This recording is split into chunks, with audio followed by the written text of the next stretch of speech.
Hello and welcome to your new tutorial on this vlog. So, do you want to password protect your WordPress site in its entirety? Let me show you how to do this.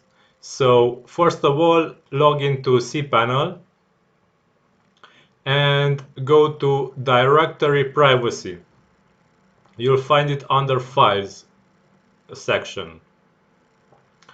If you want to go deeper into a directory, you have to click on the icon. If you want to password protect the directory, you have to click on the name of the directory. So if you want to go deeper in public HTML, for example, click on the item.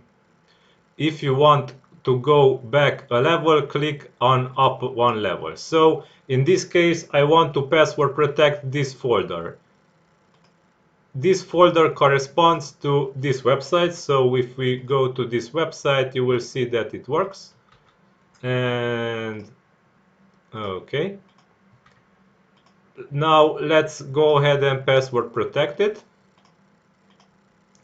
So first of all, we need to, after we clicked on the directory privacy in the cPanel, we have to create a user. So let's go ahead and create a user with a password. Confirm the password and click save. Now we created the user, so the user will be available here. And now to enable password protection, we have to click on this checkbox and check it. Password protect this directory and give it a name.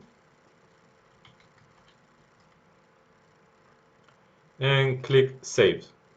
Now your entire directory is password protected. So now if we go to this site, the WordPress requires first, before the WordPress can be accessed, the web page requires a HTTPS password.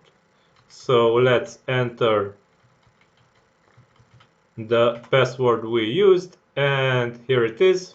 The website is available for us. If you want to disable password protection, simply uncheck this and your website will be available once again for the public. Also, don't forget to delete also the user you created, and you're ready to allow access also to the public for your entire website. So this is all for this tutorial this time. I hope you enjoyed it. If you want more similar content, don't forget to subscribe to this channel, and until next time, have a great day. Bye bye.